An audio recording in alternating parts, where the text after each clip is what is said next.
Hello everyone, welcome to my channel upcoming competition. यहाँ जो है हम लोग C++ का एमसीक्यू डिस्कशन स्टार्ट किए थे। टोटल प्रैक्टिस से 25 हो चुका है और 26 है ये। यहाँ हम लोग इनहेरिटेंस का प्रैक्टिस सेट करेंगे। अगर आप लोग नहीं देखे तो आप लोग प्ले लिस्ट में जाके देख सकते हो, वहाँ सारे वीडियो अवेलेबल है। और ये जैसे ही ये एमसीक्यू डिस्कशन कंप्लीट होगा, यहाँ कुछ 30 तक में कंप्लीट हो जाएगा। उसके बाद जो है हम लोग यहाँ कुछ इंपॉर्टेंट कॉन्सेप्ट जैसे इनहेरिट उप्स प्रोग्राम हो गया, और कुछ C++ का चैप्टर जो कि एग्जाम में रेगुलर TRE 1 और TRE 2 में पूछा गया है, उन सब कॉन्सेप्ट को क्लियर करेंगे। अब जो हम लोग इनहेरिटेंस का क्वेश्चन नंबर 1 से स्टार्ट करते हैं। तो क्वेश्चन नंबर 1 में बोल रहा है कि what is inheritance in C++। में जो इनहेरिटेंस क्या होता है, तो यहाँ wrapping of data into a single class, driving new classes from existing classes, overloading of classes with same names.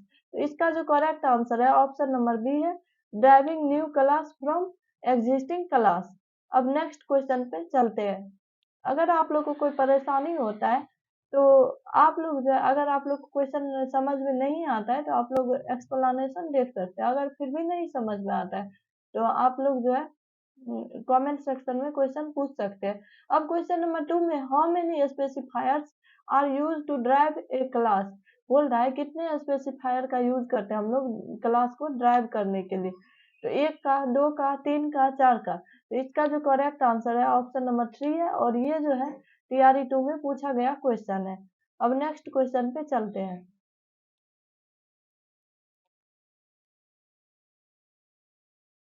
Question number 3 में which specifier makes all the data members and functions of base class inaccessible by the derived class, बोल रहा है कि कौन सा specifier जो है all data members और फंक्शन बेस क्लास के फंक्शन को जो है इनएक्सेसिबल कर देता है ड्राइव्ड क्लास से। तो private, protected, public, both private and protected. तो इसका जो करेक्ट आंसर है ऑप्शन नंबर ए है, प्राइवेट जो है इनएक्सेसिबल कर देता है। अब नेक्स्ट क्वेश्चन पे चलते हैं। क्वेश्चन नंबर 4 में है if a class is derived privately from a base class then, अगर हम लोग जो क्लास को ड्राइव करेंगे प्राइवेटली बेस क्लास से तो क्या होगा।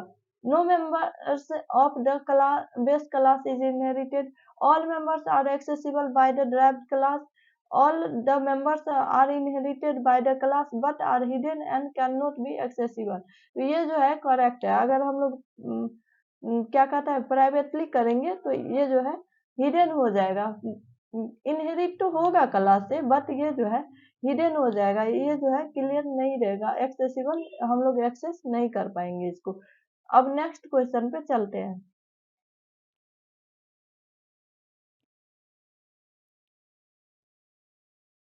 क्वेश्चन नंबर 5 में जो है बोल रहा है कि फॉलोइंग कोड का जो है आउटपुट क्या होगा। तो आप लोग देख सकते हैं कोड किस तरह से दिया है।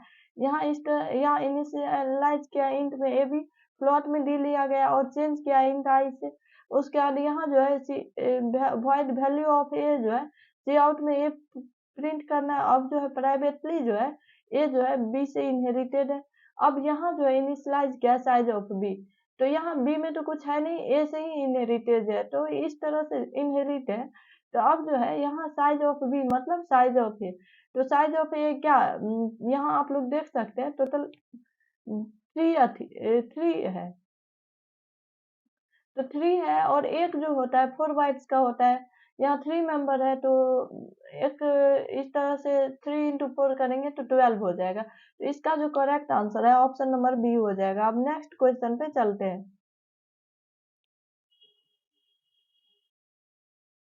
क्वेश्चन नंबर 6 में what will be the output of the following C++ code, following C++ code का आउटपुट क्या होगा। तो आप लोग देख सकते हैं यहाँ अगेन वैल्यू ऑफ ए है और सी आउट में प्रिंट करवा रहा है ए को। फिर जो है आगे क्लास बी से ए को इनहेरिटेड कर दिया और यहाँ ए में जो है 15 इनिशियलाइज है किया हुआ और आगे प्रिंट करना है ए को। फिर यहाँ आप लोग देख सकते हैं बी में जो है चेंज करके इसको क्या है 10 कर दिया गया है। उसके बाद वैल्यू ऑफ ए भी प्रिंट करवाना है तो यहाँ से जो है 10 प्रिंट होगा। उसके बाद वैल्यू ऑफ ए से वैल्यू ए का क्या है 15 है, तो इस तरह से 10 और 15 जो है इसका करेक्ट आंसर 15 और 10 हो जाएगा। ऑप्शन नंबर बी करेक्ट है। अब नेक्स्ट क्वेश्चन पे चलते हैं। क्वेश्चन नंबर 7 में जो है अगेन कोड दिया है और इसका आउटपुट पूछ रहा है। तो आप लोग देख सकते हैं यहाँ जो ए में मैसेज किया गया है कंस्ट्रक्टर ऑफ क्लास ए, और बी में जो है मैसेज किया है कंस्ट्रक्टर ऑफ क्लास बी। आगे देखते हैं, आगे इस तरह से बी को प्रिंट करवाना है। तो इसका करेक्ट आंसर क्या हो जाएगा? बी जो है इनहेरिटेड है ए से, तो इस तरह से जो है इसका correct answer option number A हो जाएगा। अब नेक्स्ट क्वेश्चन पे चलते हैं। क्वेश्चन नंबर 8 में बोला जा रहा है कि virtual function C plus plus में क्या होता है? Any members function of a class, all functions that are derived from the base class, all the members that are accessing base class data members, all the functions which are declared in the case base class and is redefined or overridden by derived class। इसका जो correct answer है option number D correct है। All the functions which are declared in the base class and redefined overridden by the derived class, ये जो है virtual function होता है सी plus plus में। अब 9 में है which of the correct syntax of declaring virtual function को डिक्लेयर करने का करेक्ट सिंटेक्स क्या है? तो ए नंबर में वर्चुअल इंट फंक्शन, बी में वर्चुअल इंट फंक्शन इस तरह से करली ब्रैकेट में, उसके बाद वर्चुअल इनलाइन वर्चुअल फंक्शन या inline virtual function curly bracket. तो इसका correct answer option number A हो जाएगा, वर्चुअल इंट फंक्शन। अब नेक्स्ट क्वेश्चन पे चलते हैं। क्वेश्चन नंबर 10 में जो है बोला जा रहा है कि ये कोड जो है ये दिया हुआ है, इसका आउटपुट क्या होगा? तो आप लोग देख सकते हैं वर्चुअल फंक्शन यहाँ कॉल किया गया है और hello this is class A, उसके बाद अगेन वॉइड फंक्शन इसको इनहेरिट किया गया ए से, उसके बाद hello this is class B, उसके बाद जो है आगे इस तरह से है। बट आप लोग को पता ही होगा कि वर्चुअल फंक्शन को जो हम लोग अति करने वर्चुअल फंक्शन को कॉल करने के लिए वर्चुअल कीवर्ड का यूज करते हैं। तो यहाँ जो हम लोग class A option number A में hello this is class B, B में है hello this is class A, C में एरर और डी में है सेगमेंटेशन फॉल्ट। तो इसका जो करेक्ट आंसर है ऑप्शन नंबर ए हो जाएगा, hello this is class B. अब नेक्स्ट क्वेश्चन पे चलते हैं, क्योंकि यहाँ जो है सिर्फ बी को कॉल किया गया। अब नेक्स्ट क्वेश्चन पे चलते हैं। क्वेश्चन नंबर 11 में अगेन कुछ कोड दिया और उसका आउटपुट पूछा जा रहा है। आप लोग देख सकते हैं इस तरह से कोड दिया है और इसका आउटपुट पूछ रहा है। यहाँ this is class A, again this is class B. तो इसका करेक्ट आंसर क्या होगा? तो ये जो है सेगमेंटेशन फॉल्ट दे देगा, एरर दे देगा। अब नेक्स्ट क्वेश्चन, क्वेश्चन नंबर 12 पे चलते हैं। क्वेश्चन नंबर 12 में है कि again C plus plus code का आउटपुट क्या होगा? तो इस तरह से कोड दिया हुआ है, हेलो दिस इज क्लास ए और दिस इज क्लास बी, और यहाँ इस तरह से है। तो इसका जो करेक्ट आंसर हो जाएगा ऑप्शन नंबर बी हो जाएगा, hello this is class B. क्योंकि यहाँ जो है कॉल किया गया है यहाँ क्लास बी को, तो इस तरह से इसका correct answer option number B हो जाएगा। अब नेक्स्ट क्वेश्चन नंबर 13 पे चलते हैं। अब हम लोग क्वेश्चन नंबर 13 को देखते हैं। क्वेश्चन नंबर 13 में बोल रहा है वर्चुअल फंक्शन के बारे में कौन सा स्टेटमेंट इनकरेक्ट है, गलत है? तो they are used to achieve run time polymorphism, they are used to hide objects, each virtual function declaration start with the virtual keyword all of the mention।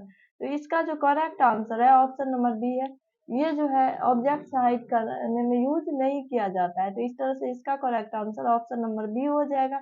अब 14 नंबर में the concept of deciding which function is invoked during run time is called। Concept decide करने का, जब हम लोग run time में के दौरान जो है हम लोग फंक्शन को इन्वॉक करने के लिए कौन सा कॉन्सेप्ट डिसाइड करते हैं और वो क्या कहलाता है? लेट बाइंडिंग कहलाता है, डायनामिक लिंकेज कहलाता है, स्टैटिक बाइंडिंग कहलाता है या बोथ?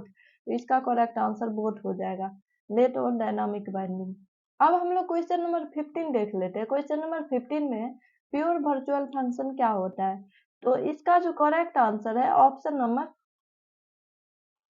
इसका correct answer option number A नहीं होगा, बी हो जाएगा, a virtual function that has no definition related to the base class. तो इस तरह से जो इस वीडियो में इतना ही। Thanks for